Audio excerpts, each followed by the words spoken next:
మంత్రివర్యులు శ్రీ శ్రీధర్ బాబు గారికి, సోదరిమణి సురేఖక్క గారికి, ఏఐసిసి సెక్రటరీ రోహిత్ చౌదరి గారికి, వేమన్న గారికి, అదేవిధంగా పార్లమెంట్ ఇన్ఛార్జ్ రేవూరు ప్రకాష్ రెడ్డి గారికి, పెద్దలు గౌరవనీయులు, వేదిక మీద ఉన్నటువంటి ఎమ్మెల్యేలకు, ఎమ్మెల్సీలకు, ఇతర మాజీ ఎంపీలకు, అందరికీ పత్రికా మీడియా సోదరులకు, అశేషంగా తరలి వచ్చినటువంటి మా అక్కలకు, అన్నలకు, తమ్ముళ్లకు, వరంగల్ పార్లమెంటు సోదరులందరికీ కడియం కావ్య తరపున గెలిపించడం కోసం వచ్చిన మీ అందరికీ పేరు పేరున నమస్కారాలు, ధన్యవాదాలు తెలియజేస్తా ఉన్నాను.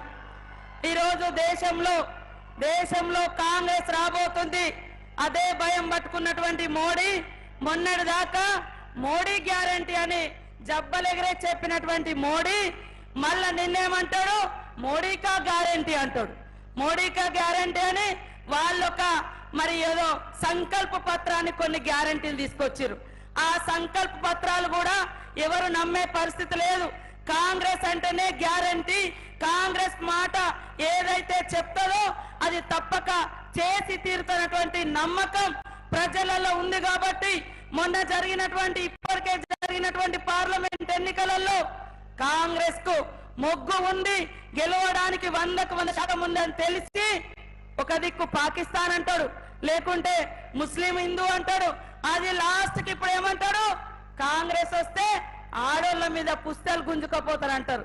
అయ్యా నీ పాలనలో బంగారం కొందామంటే ధర పెరిగింది, నీ పాలనలో బట్టలు కొనుక్కుందామంటే జిఎస్టీ వేసినావు, పాల ప్యాకెట్ కొనుక్కుందామంటే జిఎస్టీ వేసినావు, సచ్చిన శవాన్ని శ్మశానంలోకి తీసుకువెళ్ళమంటే జిఎస్టీలు వేసినావు, పుడితే పన్ను, చస్తే పన్ను, పిల్లగాడు తాగే పాల మీద పన్ను, కట్టుకునే బట్ట మీద పన్ను, అన్నిటి మీద పన్ను లేసి దోసి ఈ రాష్ట్రంలో ప్రజలను పేద బీద సాధాని తేడా లేకుండా పన్ను లేసి దోచుకొని నీ దోస్తులకు దోచిపెట్టిన చరిత్ర నీది, మాది కాదు.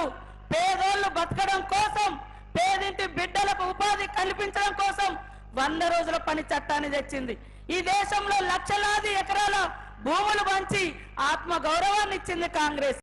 ఆత్మ గౌరవంతో బతకడం కోసం ఇల్లు కట్టించింది కాంగ్రెస్. ఇక్కడటువంటి మా సోదరులందరినీ అడుగుతున్నా, ఒక్కటన్నా మీ ఊర్లో బీజేపీ ఇల్లు కట్టించిందా? రేపటి నుంచి చూడండి. కట్టించిందా? ఈ బీజేపీ వచ్చిన తర్వాత పేదవాళ్ళు కనీసం వంట చేసుకున్న మా అక్కలు 500 కాంగ్రెస్ ఇచ్చింది అన్నాడు కేంద్రంలో గ్యాస్ సిలిండర్. ఈ బీజేపీ వచ్చినాక 1200 పెంచింది. ఇది నీ దోపిడీ.